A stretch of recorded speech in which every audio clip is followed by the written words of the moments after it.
Ito guys, first ride namin ng 2026. Medyo malayo-layo yung pupuntahan natin ngayon. Lagi tayo before tags. Ngayon, dadaan pa rin ng tags, pero iikot tayo sa kabilang side. Ito, disconnect. So, ang gagawin naming daan is pa Amadeo na para medyo mellow down yung daan.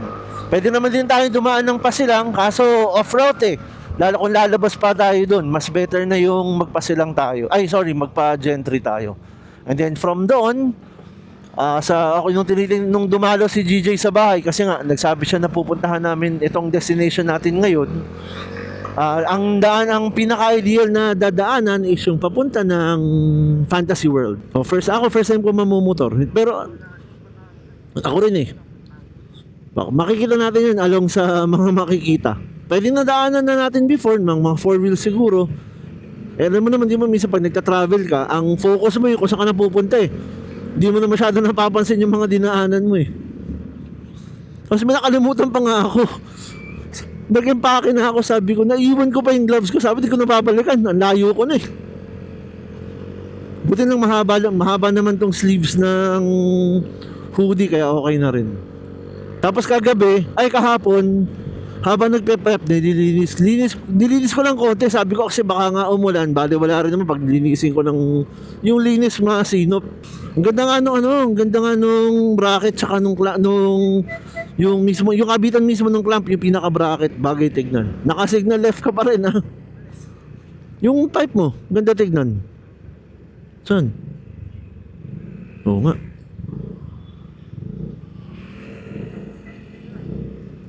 Ayun. So, ganun din yung concept ko na sa relationship. Kailangan maayos ang relationship ko sa parents. Kung may mga kapatid, sa mga kapatid. Tapos pangatlo, sa mga kaibigan. Kasi lahat yung mundo niya eh. Pag pumasok tayo sa mundo nila, kailangan tanggap natin yung mundo nila. Kung hindi, problema lang eh. Saka nakakita nun yung in-laws, yung possible in-laws mo or in-law mo, hindi kayong magkasundo para pinoportray sa mga comedy movie. Hindi mangyayari. Di constant struggle kayo kasi paano mo advisean yung asawa mo na layuan niya yung o hinay-hinay siya sa pakikipagsama sa parents niya. Mali eh, hindi tamang advice yun eh. Kaya ka nga humanap ng partner kasi di ba ang pinaka-blessing mo dun is pangalawang magulang. May bagong kang set of parents na naman kung buhay pa pareho. Tapos na tayo magpagas, DJ, yung meron namang Petron dyan sa kanan sa may Amadeo na mismo.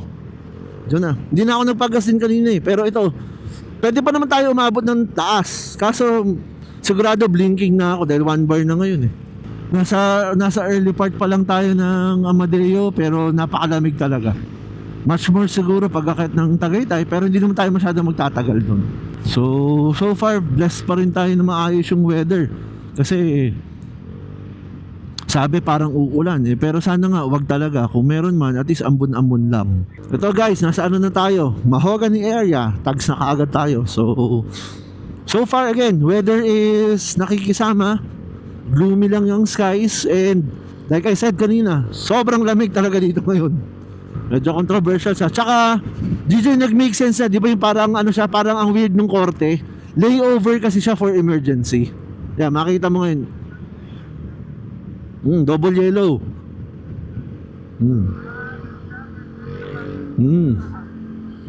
Medyo maganda siya. Maganda siya actually. Nung natapos, nag-make sense naman. Malaki naman talaga. Tsaka ang ganda na over. Medyo foggy lang, di makita yung vulkan. Ayun, di ba bakit hindi siya diretso? Yun ang purpose niya.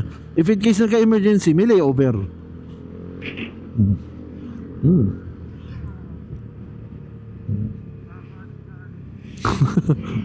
Tsaka kakaiba. Mataas na nga si Tagaytay, tinulayan pa. Okay na naman. Malaki naman talaga ginhawa yan, no? Basta guys, ito again, yung towards ng direction na to is papunta tayong Twin Lakes. Ang nasa likod natin, pag dinire-diretso, yun yung papunta ng Santa Rosa, Laguna side. So yun, everything is so far smooth pa rin guys. Again, ito yung best part ng namamasyal ng weekday. Best part na namamasyal ng weekdays kasi talagang konti ang turista. Mostly locals lang yan at talagang mga nag-commute from point A to point B nila. Lamig pa rin. Basta malamig dito sa part na to. Medyo naiwan na tayo ng konti ni GG. May mga slow moving vehicles kasi. Oh, itong small body. Anong aso? Pomeranian? Ano? Corgi? Corgi ba? Baka. Pwede nga. Alam mong sanay na sanay sa biyahe. Kalmado lang eh. Yun ang mga pag may sprinter van ka, yan, ganyan no. Yung gagawin mong RV. Tapos sa likod may scooter para pag namasyal ka dun sa mga pinuntahan mong destination. That's the life. Yan, Twin Lakes na. Very foggy dito sa side na to. Oo nga, nandito yung lamig sod ng ngayon, mas malamig. Dito tayo magpagas na, pero sabi ko okay na rin, mas maganda tuloy-tuloy na tayo. Abot pa tayo nun. Ako abot pa. Kasi hindi pa naman ako empty. Kabababa pa lang to 1 bar. Ako ayoko mo overtake sa truck tapos peprenuhan ko kasi may mabagal sa harap. Hindi na final destination. Oh, yan dito, marami. Beef. Yes, beef Changi. Ayan, dyan na tayo bago maabot sa Arco. Left turn. Ayan, ito guys, nasa na naman tayo? Kalaka muna. After Kalaka, magiging Lemery na. Ayan yung kapal ng fog. Oh, Kalaka to. Yung pinuntahan natin, Kahil, Barangay Kahil ng Kalaka. Oo, yan. Talagang labas ang true potential mo. Pati titingnan mo kung may New Game Plus. Kaya nga, ukay on the go. Kaya nga. May sila. Kasi yan talagang maraming nalabas ang potential pag inayos. Ako wala rin akong gano'n. Akin naman, kaya sabi ko mag-hoodie muna ako para kahit papaano may palag-palag ng konti. Ayun, may pa. May pakuraban. May pakuraban ibang version. Ito guys, summer na tayo sa... Not sure kung nasa Cuenca na tayo, pero sigurado nalampasan na natin ang Lemery. So ito, bago sa mata natin to lahat. Medyo kamukha naman siya nung Agoncillo. And yung some parts din ng other side ng Lemery. Yung actual road na itsura pinapertain ko. Medyo busy-busy na ngayon dahil nasa town propers na tayo and a little past 9:30 na. Tulak pa ng truck sa harapan ni GJ. Oh, meron pang may high speed data transfer. May nagkikwentuhan dalawang auntie. Meron ito still guys, continuing pa rin kami sa kalsada na to. Hindi ko, again, I'm not sure kung nasa bayan na tayo ng Cuenca, pero very likely.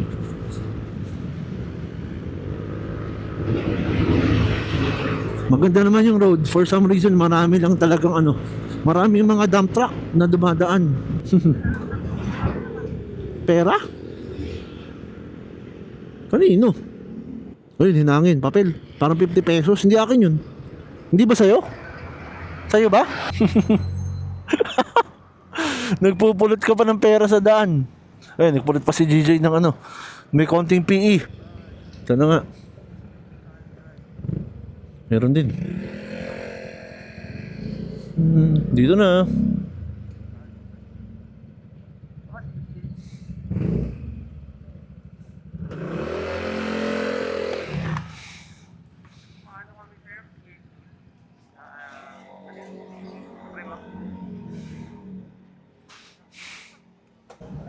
Yan, dito na kami. Ito, nagsa-start ng kuhanin yung baseline ng mapping. Yan. Start naman ito, Yung pala si Boss Pierre. Yan. Ito yung maganda pag dinadala mo talaga sa workshop na talagang gumagawa. Ito, waiting kami ulit ngayon kasi niloload pa daw yung baseline readings ng sa motor ni GJ. So may mga customer may mga customer bikes na actually may customer bikes at may surely ito isa race bike na lang. Na chinitune din. Doon din kanina sa likod, medyo may mga race bikes din na mga siguro naka-test din. Tapos doon naman sa part na yun, may mga race bikes din silang nandun.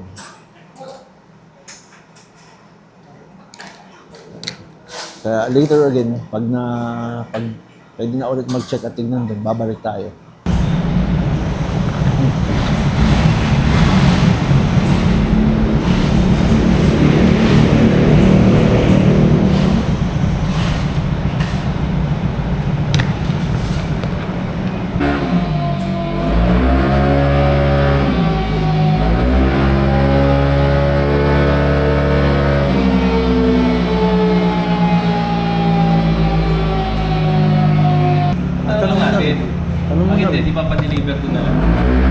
na may 20 yun eh. O i-reserve mo lang yung isa.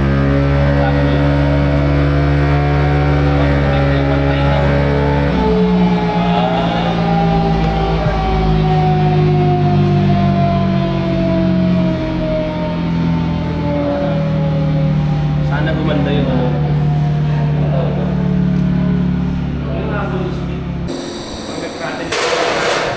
Oo. Diba, puro pinuto 20%, 50%, 75%.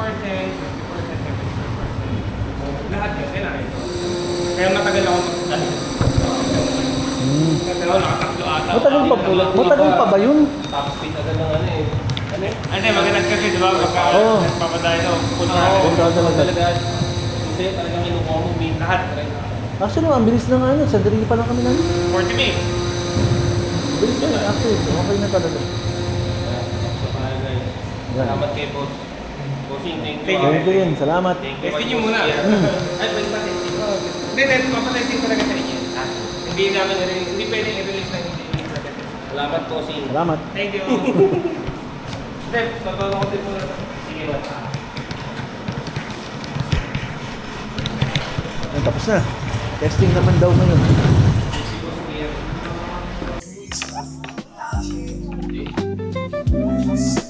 Meron ba? Ito, building nila Keyworks. Actually, building na siya. Hindi niya siya basta siya. Building na talaga siya. Laki. Sobrang laki ng mga prop ng mga dito lote. So, kakain muna kami dito. So, sabi, suggestion nila, chami daw kainin. So, kakain muna kami. Ito na yung food namin. Dumating yung chami. Totoong, guys, totoong legit na manok talaga. Akala ko kung ano yung parang nakalahok. Yung GJ naman is pork chop with chami. Hindi chami with pork. Pork chop with chami. Sa amin to, kanin ang kasama nito. Kaya sulit yung kain. Papadala sa tayo sa Batangas. Kasi naubos mo yung pasyalan ng kabite. Ay, hindi tayo mabot ng kung sino. Sa babalik tayo ng time. Pwede tayong mag-ano. Mag-fantasy world. Or dun sa kabilang kalsada. Sabi na, sa kabilang kalsada. Sabi tayo sa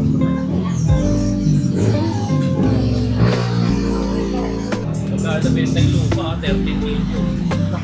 kasi nga may bahay. Hindi pa kayo bahay? After. Or bago rin. After. Hindi mo na ano? OC? Property ni Jose. Hindi.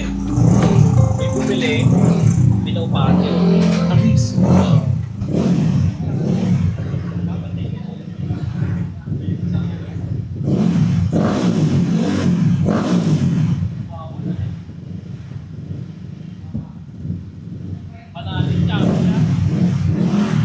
Paalis na kami ng Keyworks. So, matetesting naman kung okay yung ano. Kung okay yung pagkaka-remap ng ADB.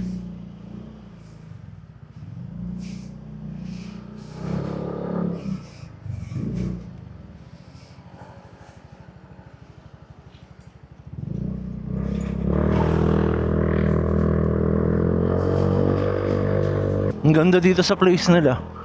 Very inviting yung area and kita mo yung medyo sabihin mo ng old style ng or old look talaga ng town. Ganda pa ng mountain. Walang intercom. Walang com. Nag-connect ba? Sabi ko nga paano. Kumbaga yung isa side trip natin on the way naman eh. Kaya okay lang daanan. Okay talaga. Oh, 1 horse. Doon by ano, 'di ba? By ano nga nila, by data nila, nag-gain ka ng 1 horsepower eh. Sabi nga kanina ni Kier, nasa user pa rin 'yun eh. Kung ano yung gusto. Kung ano yung, 'di ba sabi nga niya, wala siyang mare-recommend na tamang bola. Nasa gumagamit talaga. Ang ganda naman ng ano, mukhang cotton candy yung kotse. Oo. Kulit na ang gantsura. So yun, so far successful naman yung pasyal. Kasi pasyal at ano, pasyal na meaningful. Kasi sanitized customer naman yung nagpa-remap. Sulit ang remap, dami pang kwento. Parang ano nga niya yun, parang manager ng Keyworks. Sabi ba diretso? Okay. Oh, pwede pa San Nicolas nga. Ayun na, umaraw na. Good afternoon. Good afternoon, Batangas na. Tinakpan ko na nga yung kamay ko eh. Tsaka yung bilib ako yung dino, bawal talaga. Kailangan bawal bawal pumasok ng kasapatos. Oh, ito na yun. Ayun, tawilisan. Oh, dire-diretso pa. Hirap sa Euro kasi parts eh. Magaganda sana Euro. Kaya di ba Thailand, ginagawa? BMW tapos si KK swap. Kasi mas madali yung makina ng Hapon eh.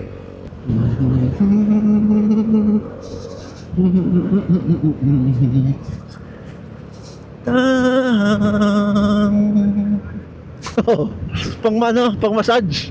Parang ganito. Ito actually pwede na tayo dito. Ito na yung tuloy-tuloy nun, yung papuntang pabalok-balok din. Ito na yun. Yan yung buong coastline na magkabilaan. Dito ako kumain din nun. Hindi ko pa lang napopost yung vlog. Meron, dun pa. Mahaba to eh. Magkabilang side hanggang dun. Ayun yung bundok na tinatanaw natin sa Tagaytay oh. Oh, yun. Bulkan ito ang bulkan. Yan. Yung kabila, yung sikat yung isa, yung green. Yung hindi bulkan. Pero dito syempre wala. Dito sa kabilang side. Mahaba to.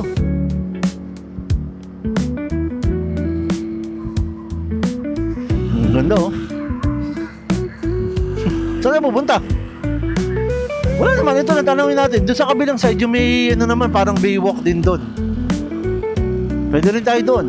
Dito yung basta iniikot ko lang, tinignan ko lang kung ano yung maganda sa dalawa. Doon sa kabila, may parang maliit na park, pero tapos alam mo may dagat. Yun, may lilim talaga. Ganda oh. Ito guys yung mga sinasabi natin, hindi naman kailangan lahat ng pasyal magastos. Pwede ka namang mamasyal lang ng ganito lang, nature tripping. Ang magastos yun, nagpaparemap, ganun, magastos yun. Oo, pero yung mamasyal lang, okay lang, ganito lang oh. Gasolina lang at pagkain. Oo, ganun yun. Oo, yun ang dahilan ba't para makapasyal kayo.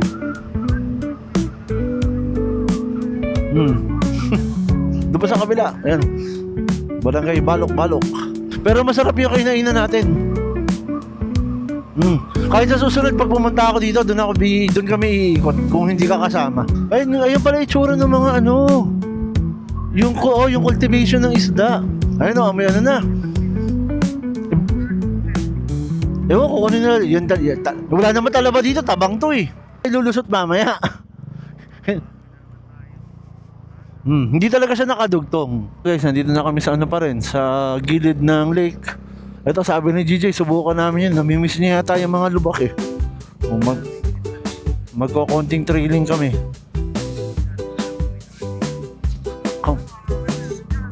Ayan. Mamaya isama tayo dun sa sa pataba sa lawa.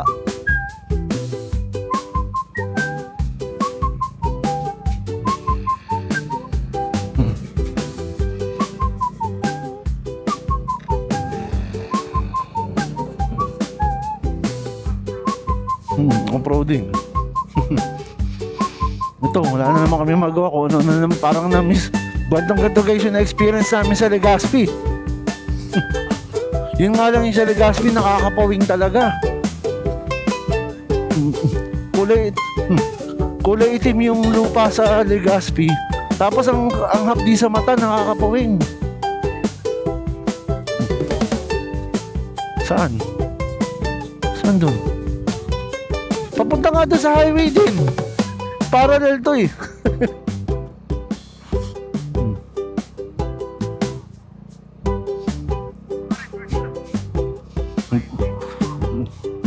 Babalik lang naman tayo kapag kapag wala eh. Ano mo masama eh. Adventure nga eh. Ngayon wala.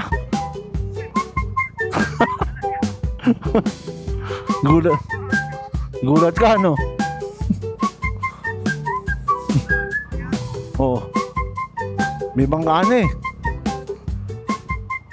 Tanungin natin yung baka kung may palabas to.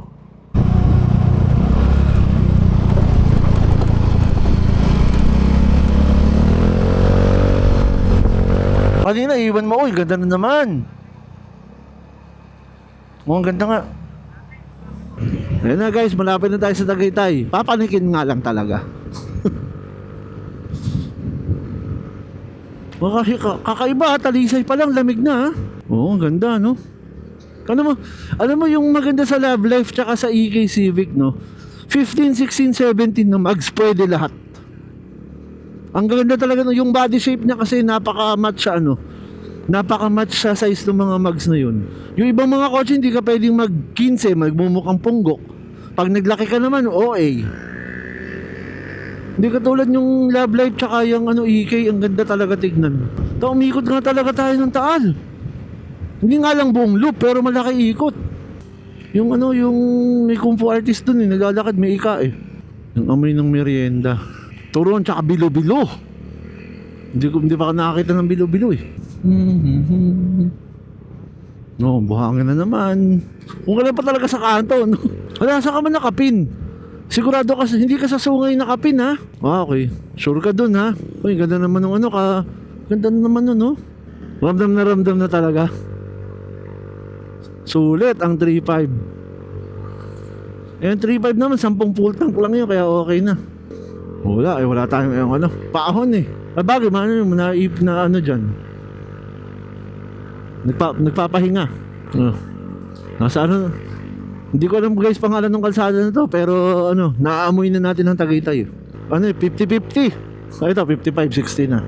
Medyo dumpatag na Ganda ng mga flowers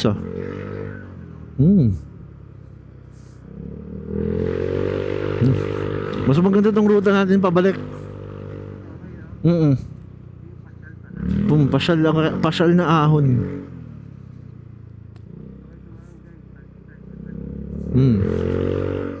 Hindi sa Ungay Road guys, yung isang road ng Talisay. Oh, ito na kumikitid Pakitid na ng pakitid to Anong araw? Warning! Prone to landslide. Prone to landslide daw Oh, tanong mo, sabi warning, dangerous curves.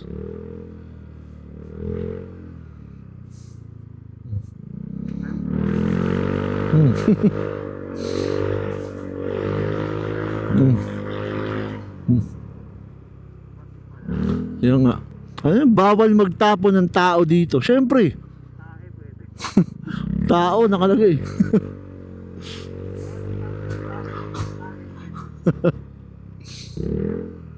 Pati sumukal na dito, no? Mahangin. Ito na naman yung fog. Ayun, marami na naman nagdadamo dito. Maganda raw bigayan Dito, marami nagtatabas ng damo. Maganda raw bigayan, sabi ni Mayor Oo. Kasi nga, everyday mo, yung dumaan tayo ng last, hindi na maganda yung itsura yung pagka-green. Hindi na maganda yung pagka-green. Ngayon, green na green naman. So, kahit na nadaanan mo na siya dati, basa nga. Mutan sa kalsada. So pag nadaanan mo siya ulit, bago na naman sa mata. Tsaka, ewan ko, mayroon talagang something with nature. Pag nakikita mo, nakaka-relax. Tara. Parang kumiti dalo yung kalsada. Ito nga, nakatingin pa siya. Parang ano nangyari? Scenic route. Hindi mabilis. Hindi mo talaga kaya tumakbo na mabilis. Pero sulit ang mata mo. Yung kabila naman, kung kailangan mo talagang bumalik agad at makauwi, doon ka talaga. Kasi straightforward na kalsada. Kalsadang konti gradient, halos walang turn. Tuloy. Sa kaliwa tayo papasok Malapit na. Baka lumampas ka Papasok tayo sa isang resto yung malaking resto muna. Nasa likod lang yun Ito, lampasan dahon at mesa. Paglampas niyan,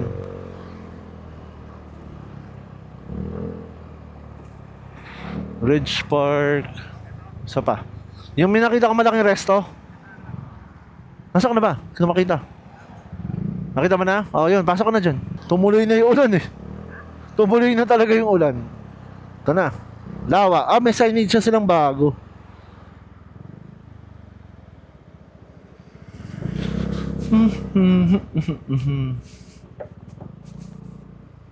Ito, buti na guys, nandito na talaga tayo sa Tagaytay bago talagang nag-start yung rain. So ito, pupunta muna kami ng Lava Cafe. Dito na nag-decide kasi Sabi ni GJ, gusto niya medyo maganda-ganda naman yung itsura ng place.